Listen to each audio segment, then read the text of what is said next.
Shalom, saudara-saudariku dan para sahabat insani yang dikasihi Tuhan.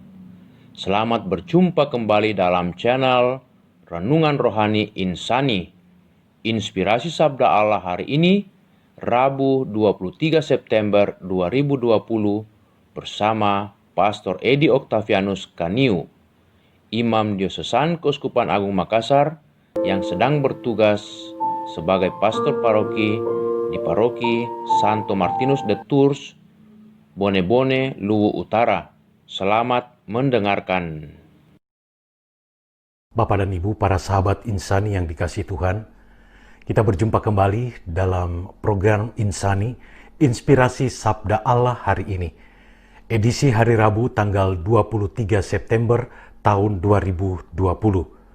Dari Paroki Santo Martinus de Tours, Bone-Bone, Pastor Edi Octavianus Kaniu.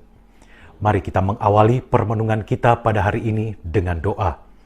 Dalam nama Bapa dan Putra dan Roh Kudus. Amin. Allah Bapa yang Maha Kasih dalam surga, puji dan syukur, terima kasih kami haturkan kehadirat-Mu yang kudus atas kesempatan berharga yang Kau berikan kepada kami untuk sejenak meluangkan hati kami dan diri kami, membaca dan merenungkan sabda-Mu. Kami percaya Engkau akan mencurahkan Roh Kudus-Mu ke dalam hati kami, agar kami dapat membaca dengan baik, merenungkan dengan mendalam sabda-Mu yang kudus ini, yang akan kami gunakan dalam kehidupan kami sehari-hari, menjadi bekal dan kekuatan yang utama untuk melaksanakan tugas perutusan kami. Demi Yesus Kristus Tuhan dan Juru Selamat kami. Amin. Dalam nama Bapa dan Putra dan Roh Kudus. Amin. Para sahabat insan yang dikasihi Tuhan, mari kita membaca Injil Lukas pasal 9 ayat 1 sampai 6. Maka Yesus memanggil ke-12 muridnya, lalu memberikan kuasa, tenaga dan kuasa kepada mereka untuk menguasai setan-setan dan untuk menyembuhkan penyakit-penyakit. Dan Ia mengutus mereka untuk memberitakan kerajaan Allah dan untuk menyembuhkan orang. Katanya kepada mereka, jangan membawa apa-apa dalam perjalanan. Jangan membawa tongkat atau bekal, roti atau uang, atau 2 helai baju. Dan apabila kamu sudah diterima dalam suatu rumah, tinggallah di situ sampai kamu berangkat dari situ. Dan kalau ada orang yang tidak mau menerima kamu, keluarlah dari kota mereka dan kebaskanlah debunya dari kakimu sebagai peringatan terhadap mereka. Lalu pergilah mereka, dan mereka mengelilingi segala desa untuk memberitakan Injil dan menyembuhkan orang sakit di segala tempat. Demikianlah Injil Tuhan. Para sahabat insani yang dikasihi Tuhan, kalau kita menempuh sebuah perjalanan dengan mengendarai kendaraan, entah mobil atau motor, satu hal yang sangat dibutuhkan dalam perjalanan tersebut adalah bahwa kita harus mempunyai fokus yang baik. Fokus terhadap arah yang akan kita tuju. Fokus terhadap jalan yang akan kita lalui. Fokus terhadap kendaraan yang kita pakai, fokus terhadap sekeliling kita yang akan kita lewati. Tentu saja, pada saat kita kehilangan fokus atau pada saat berkendara kita tidak mempunyai fokus yang baik, maka hal yang tidak dikehendaki bisa jadi menjadi rintangan atau hambatan untuk sampai kepada tujuan perjalanan kita. Demikian pula pada saat kita ingin melakukan sesuatu, mengusahakan pekerjaan atau pelayanan kita untuk sampai kepada hal yang sama-sama kita harapkan, tujuan yang akan kita capai, maka dibutuhkan juga fokus yang baik. Pada saat kita kehilangan fokus atau pada saat kita bergeser ke fokus yang lain, bisa jadi pula hal yang tidak dikehendaki menjadi rintangan atau hambatan untuk mencapai apa yang kita harapkan atau apa yang kita rencanakan. Para sahabat insan yang dikasihi oleh Tuhan, dalam Injil hari ini, Yesus mengutus para murid-Nya, mengutus para rasul untuk memberitakan Injil Kerajaan Allah. Dan bekal satu-satunya bekal yang diberikan oleh Kristus Yesus Tuhan kita dalam Injil hari ini kepada para murid-Nya untuk mewartakan Injil, bahwa mereka diberikan kuasa atau tenaga. Mereka diberikan kuasa untuk menyembuhkan orang.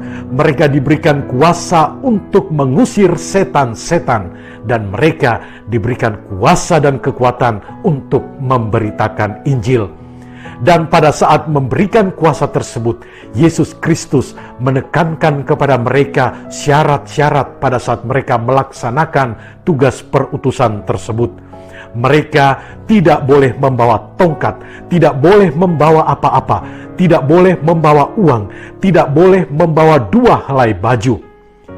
Para sahabat insani yang dikasihi Tuhan, apa yang disampaikan oleh Kristus kepada para rasul-Nya tentu saja supaya para rasul atau para murid-Nya pada saat melaksanakan tugas perutusan, mereka tetap fokus pada apa yang menjadi tujuan dari perutusan tersebut.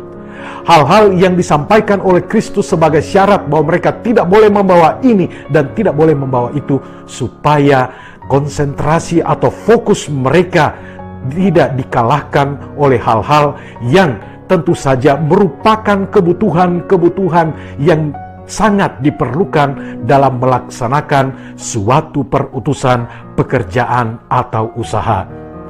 Para sahabat insani yang dikasihi Tuhan, jangan membawa tongkat. Mungkin saja hal ini berarti jangan terlalu tergantung kepada kekuasaan yang dimiliki. Jangan terlalu tergantung kepada kekuatan yang dimiliki atau kedudukan yang dimiliki. Jangan membawa bekal. Zaman sekarang ini mungkin juga seperti simpanan-simpanan berupa fasilitas-fasilitas, berupa tabungan-tabungan yang mungkin dapat menunjang pada saat kita melaksanakan panggilan atau melaksanakan usaha, pekerjaan, atau pelayanan kita. Jangan membawa roti. Mungkin saja pada zaman sekarang ini lebih merupakan kebutuhan-kebutuhan logistik yang juga kita butuhkan dalam melaksanakan tugas perutusan tersebut. Jangan membawa 2 helai baju. Hal ini mungkin pada kebutuhan-kebutuhan sandang pada zaman sekarang ini. Lebih mungkin juga pada masalah gengsi, lebih juga pada masalah popularitas dan seterusnya.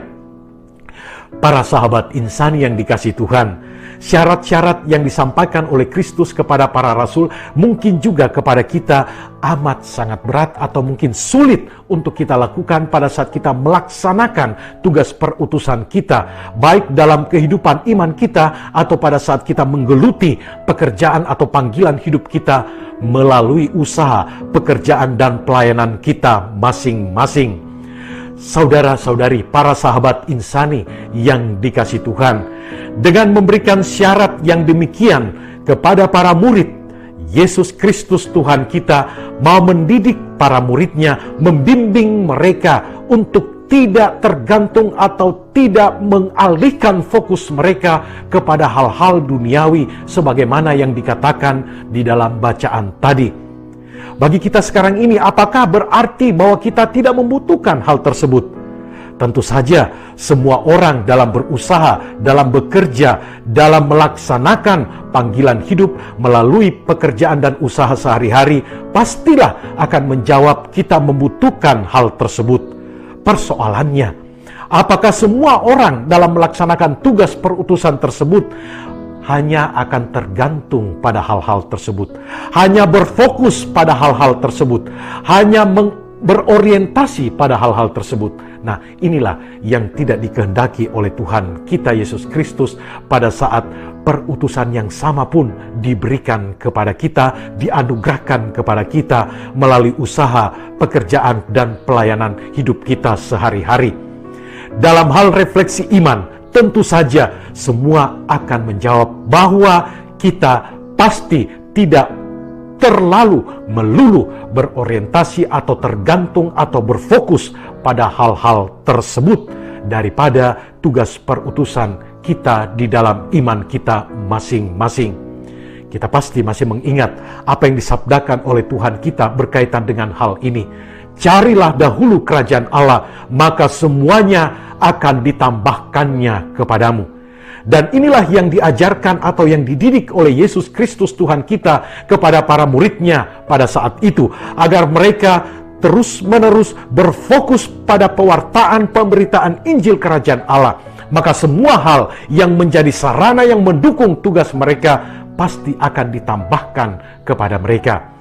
Para sahabat insani yang dikasihi Tuhan, tugas perutusan masih terus diteruskan oleh gereja sampai masa sekarang ini. Kita pun masing-masing sebagai murid-murid Kristus, sebagai pengikut-pengikut Kristus pun diberikan tugas yang sama dalam kehidupan iman kita.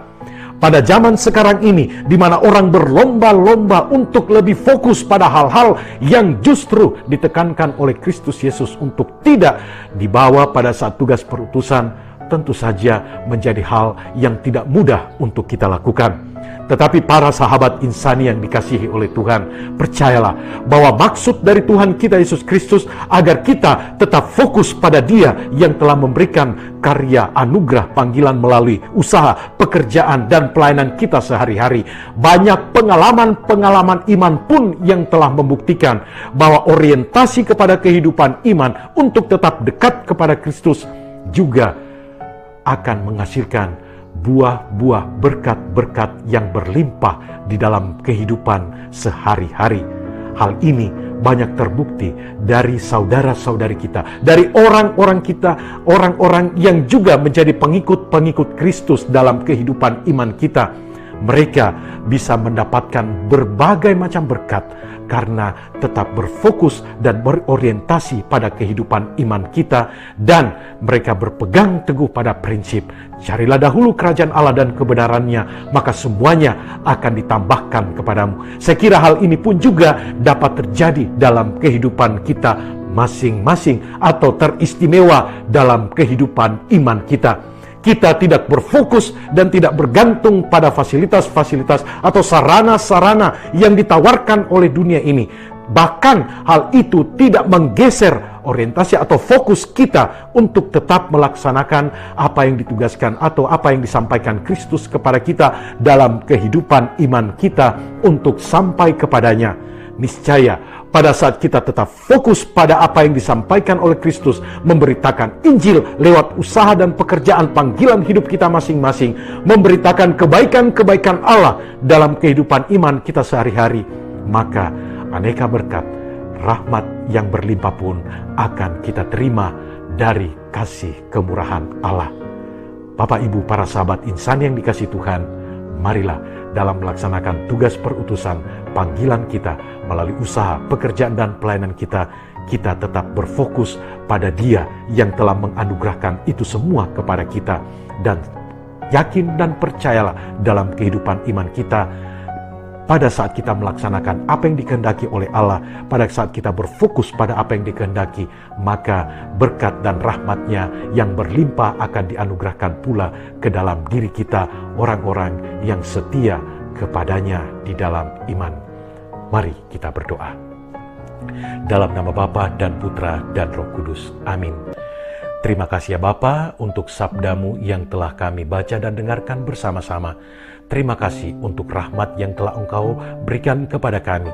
Berikanlah kami senantiasa kekuatan untuk tetap berfokus pada Dikau dalam menjalankan kehidupan iman kami, juga menanggapi anugerah panggilan-Mu melalui usaha pekerjaan dan pelayanan kami sehari-hari. Turunlah berkat Allah yang Maha Kuasa atas saudara-saudari sekalian, dalam nama Bapa dan Putra dan Roh Kudus. Amin. Terima kasih saudara-saudariku dan para sahabat insani yang telah mendengarkan sabda Allah. Saya, Pastor Marcel Lolotandung, mengucapkan berlimpah terima kasih kepada Pastor Edi Octavianus Kaniu. Semoga Pastor bersama dengan segenap umat di paroki senantiasa diberkati Tuhan dalam setiap aktivitas dan pelayanannya. Amin.